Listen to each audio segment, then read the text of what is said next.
It's the same old thing as yesterday. Welcome to the House of Pain, brought to you by the ARP Wave Clinic. Now, along with Dennis Thompson, here's your host, the Common Man, Dan Cole. Thanks for that, and good morning, everyone. I am the Common Man, Dan Cole, along with Dennis Thompson. He is the founder of the ARP Wave Clinic. And this is episode 6 of the House of Pain here on the Fan. Good morning again, Dennis. Good morning, Common. We're getting a lot of response. People are inquiring about the ARP Wave system after they hear us talk about it on the air, wondering how can the ARP Wave system help me? For listeners that might be new, that have stumbled across the show today for the first time, how we'd like to start out the show is you explaining the ARP Wave system for our listeners, what it's really all about. Well, thanks, Common. The system is based on a very simple premise, and that is that all injury happens because of an inability of the body to absorb force. And so what we've done is we've put together a system designed to identify all of those component pieces. So the very first thing we have to do is determine, is the nervous system sending enough electrical signal to the muscle to turn it on fast enough to where that muscle can absorb force. If it isn't, then you're going to be hurt. Just that simple. Once we have identified that, and like in your case, when we first saw you, we had you meet with the doctor. We did a very simple test. We identified that certain muscles weren't doing their job, and then we had to turn those muscles basically on by engaging a little bit more activity into that muscle to make it turn on faster. Once that's done, it just makes sense that if that muscle hasn't been doing the job it's supposed to do, there might be some damage. And so in your case, there was a little bit of damage there, a little bit of inflammation. And the second step is addressing that inflammation and getting rid of that inflammation, breaking down scar tissue, increasing blood supply, and building the strength back up. Then the third step is, let's be honest, I mean, you wouldn't be hurt if you could absorb that force. So you've lost a lot of strength. So in the third step, which you're in right now, which is basically a 33-day phase, you basically need to regain the strength lost because of the initial injury. So consequently, that's a 3-step process that we feel can pretty much address any issue. When we first started, I remember every day I would be calling and going, I'm still feeling it here, feeling it there. And you were telling me, just don't even try to look for it. Just wait. And it's funny, as time has gone by, and it's gotten significantly better. Slowly but surely, it's gotten better and better. And I am not really looking. It's hard to help yourself from looking for it, because when you do certain movements or certain activities, you'd always feel it, and you're wondering, is it still there? And I would check, and it would, but then it's been slowly getting better, where every day I play golf now. The last couple of days, I played nothing, a little stiff at the end of the round when I'm done, when I'm cleaning up, taking a shower, but then it goes away for the remainder of the day. Exactly. And what you're experiencing is fatigue, and every human being fatigues, and when a muscle fatigues, it shortens. When it's hurt, it shortens. So what you're feeling is that muscle being short. So what did I tell you to do tonight? Is I told you basically all you need to do is relax that muscle, and it will relax and elongate, and now you will not feel it. Now what's really intriguing about pain is it's a memory as much as it is a reality. So it astonishes me when I'm dealing with, say, an athlete as an example. And they're used to that pain. And when it's gone, they're looking for it all the time, because they, A, can't believe it's gone, and B, it's been a part of their life for so long. When I had, several years ago, it's been a long time now, I bet 10 years ago, when I had a twisted vertebrae problem, I had a chiropractor work on it. And when he said to go out and try to play golf again, I was very worried about trying to swing. I was like, I don't want to do that, because I don't know if you're afraid of that. You are afraid. You're afraid, and you're looking for it. Absolutely. And then finally, after a few rounds, I kept going after it a little harder, and finally I was able to go at it full force and say, hey, it's been repaired. It's been fixed. I'm better now.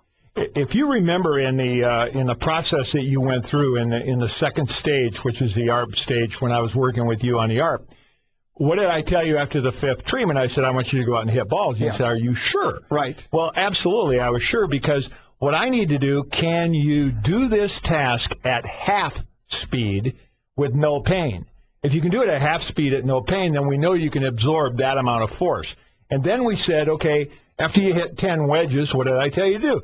Hit 10 wedges as full as you can, and you have to stop when you have pain above 2. That's our pre-indicator. So if you have pain above 2, that tells us you cannot absorb force at that point. So if you're a runner, as an example, or a football player, or a tennis player, or you're just Sally who's working at the house and just standing over the kitchen sink, if you're standing over the kitchen sink and it hurts, we have you do that for a prolonged period of time until we've extended that period of time for 24 hours where it doesn't hurt. And we should inform listeners, my problem was what they call golfer's elbow. Correct. I had the inside of my right-handed golfer, inside of the pain was on the inside part of my right elbow. Correct. And the medical terminology for that is medial epicondylitis. Everybody calls it either, yeah, it is, and everybody calls it either golfer's elbow or tennis elbow. It's the same thing. But you realize that it wasn't the elbow, and that's something that the listeners really, really need to pay attention to. Where you feel pain is not where the problem is, it's where the problem ended. During the weeks that we've been doing this show, I hear you talk about being in balance a lot. Can you explain what that means by being in balance? Sure, and it's totally different than what you would normally think. You mentioned a chiropractor earlier, and when you say in balance around a chiropractor, they're talking about structural balance. In other words, are your vertebrae in place? Are they in alignment? That's not at all what we're talking about when we say in balance. What we mean by in balance is your nervous system, which drives your muscles, sending the appropriate amount of electrical energy through the nervous system to the muscle to turn it on fast enough to absorb force. And that's what the ARP wave system, it sends electrical signals, correct? It does, certainly. That's what it does. As a matter of fact, I've described it on the show this way before. It almost looks like a battery charger type box, and it has some dials on it, and Right. and you hook up the electrodes Right. where you follow the instructions that you're given by the clinic to get those muscles firing, like you say. As a matter of fact, you told me what's the difference? You normally fires how many times a second, and the machine gets it to go to like 500? Yeah, you as a human being are only capable of contracting your muscles, like your weightlifter as an example. You're only able to contract your muscles at 2 times a second. We're going to contract them at 500 times a second, 30,000 contractions a minute. It would take you a year to get 30,000 contractions in a workout room. You can get it in 1 minute with us. We're doing the same thing I think we've done for the past couple of weeks. You have a special offer for our listeners. Can you tell them about it? Sure. That special offer is, because we've been absolutely inundated by calls from the show, is that we know people are out there listening and they're saying, well, I wonder if that'll help me. But I don't want to spend the money to find out if it's going to help me.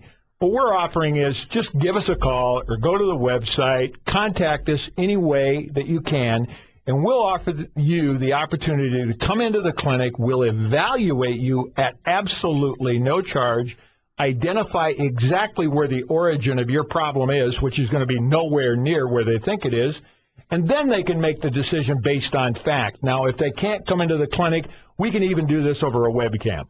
And in most cases, you're confident you can help most people. Well, we basically have a guarantee that says we can, so yeah, we're darn sure confident. And I think we mentioned before, there's a couple. If you have a complete tear of a muscle, you're kind of out of luck on that. Well, you are to a certain extent. You are, because you need surgery. Right. Okay. However, looking at the surgical recovery side, as an example, a doctor will tell you that it normally is going to take you, say, 5 to 6 months to recover from that surgery. So let's say you have a completely torn ACL right smack in the middle, and it's called a mid-substance rupture. You're looking at 9 months worth of rehabilitation before you regain activity.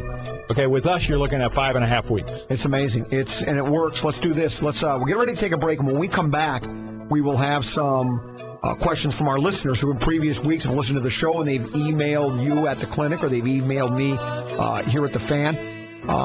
It's easy to do. It's arpwave.com. arpwave.com if you have any questions for Dennis or his staff, or if you'd like to find out more information about it. There's plenty of information on the website, or you could call 952-431-9708 if you want to talk directly to somebody at the clinic.